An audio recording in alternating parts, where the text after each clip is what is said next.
Have you ever heard the saying, if it ain't broke, don't fix it? Of course you have. Guess who hasn't apparently heard that saying? Marvel Entertainment. We gonna talk about it. This is Be Real with D-Real.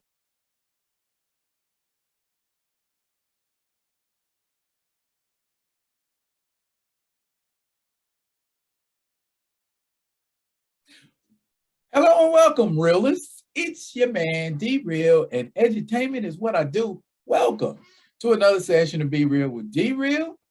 And how was your day today? I had a wonderful day today. I was in the radio station this morning, KONR FM 106.1. It's streaming on outnorthradio.com. So y'all can check it out. The show is called The Business Mixer right now, but we getting ready to change the name.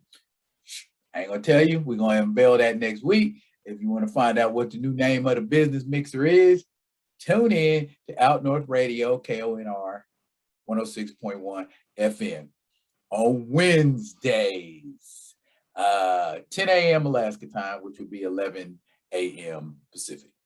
Anyway, back to the lecture at hand. Why was the Iron Man movie so successful? Because they stuck to the source material. They updated it, went from Vietnamese to Afghanistan, but the premise was still the same. That is why that movie worked. And within the structure of that origin story, Jon Favreau, who directed, was able to freelance a bit. And so the stuff that wasn't canon, we were able to forgive because you took your liberties in the right place at the right time. Why was Captain America so successful? And the first Captain America movie was the least successful of the three, all the way back in 2011. Why was it so successful? Because they stuck to the source material. Granted, there was no invaders and no Namor, and the original Human Torch never got the flame on, but that was besides the point. They managed to make it a period piece, and they remain somewhat true to the source material. That is why that movie worked. Thor, same thing. You know, the story centered around him being humbled and learning what it means to be a god among men, wink, wink, so to speak. Okay? It worked because they stuck to the source material. What happened after that? I mean, what was the next successful movie? Or the next movie in the franchise anyway, after we deal with the big three, Guardians of the Galaxy. Guardians of the Galaxy is an exception to that rule because they didn't stick to the source material. And James Gunn knew when to go off the range.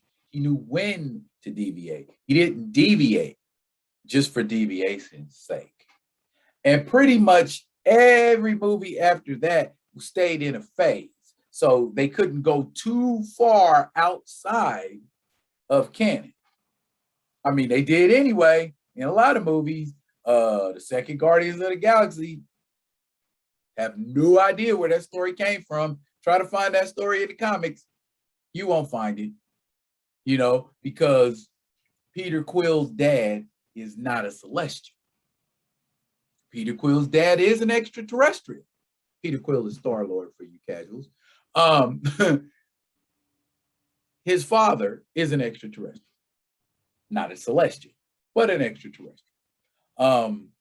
the Guardians of the Galaxy cartoon on Disney sticks closer to canon than anything else Guardians of the Galaxy has did cinematically.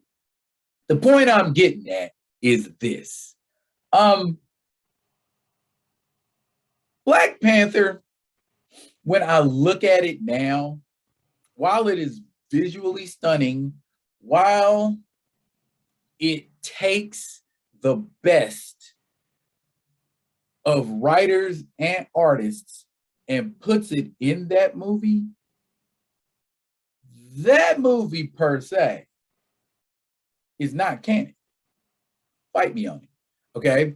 It contains elements of things that are canon, but the story in and of itself, not canon. And if you want me to start pointing these things out, I can. We decided, well, I ain't gonna say we, I'm gonna say Nate Moore. I'm gonna say Ryan Coogler decided that instead of having T'Challa face anybody who wanted a crack at the throne, they made it more dramatic and put one person in. That person was not M'Baku. Okay. Shuri is a fighter. She's intelligent, but she's also a fighter. Shuri being a science nerd and not having any kind of skills whatsoever, not canon. Okay. T'Challa being in love with Nakia. At least the way it turns out in the movie, not canon. Okay. And the reason that it's not canon is because at the time when Black Panther dropped, they didn't have rights to the X-Men. So you couldn't get an Aurora, even if you wanted one. And we did, and we still do.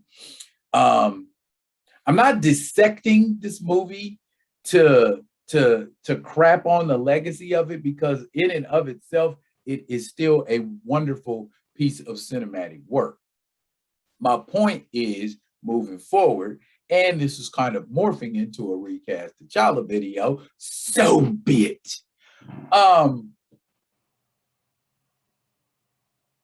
Y'all got to be able, and when I say y'all, I mean Nate and Kevin and Ryan, y'all got to be able to see when you're going off the ranch. A great director can do that. A great producer can do that. And now I'm not saying you ain't a great director, Ryan Coogler. You have made some amazing movies, but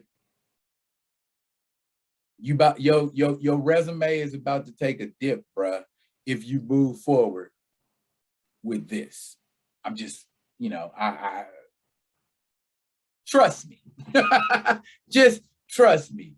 The layman, the casual might be satisfied with your work, but I can tell you right now, us T'Challa faithful, not feeling it.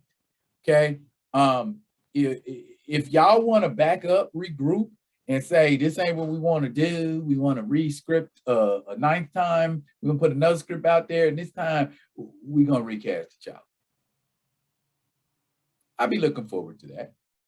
Until then, you need to continue to not go off the ranch. Okay? When we were little kids, Mama used to tell us, you play over here, you play down the block over there, you play over here. You can't go over there. Can't go down the block. And you sure can't fool around with them cats on the corner. Them ain't the words she used, but that was the basic idea. Ryan, Kevin, and Nate want to go down the block and fool with the brothers on the corner.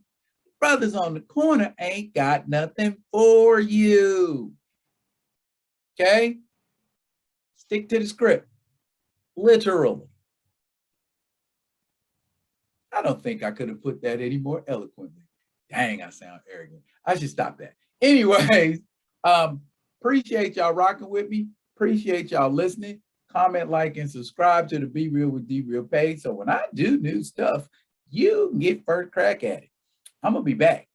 I'm gonna definitely be back with another one of them other ones. And until I am, y'all be good. Good to each other.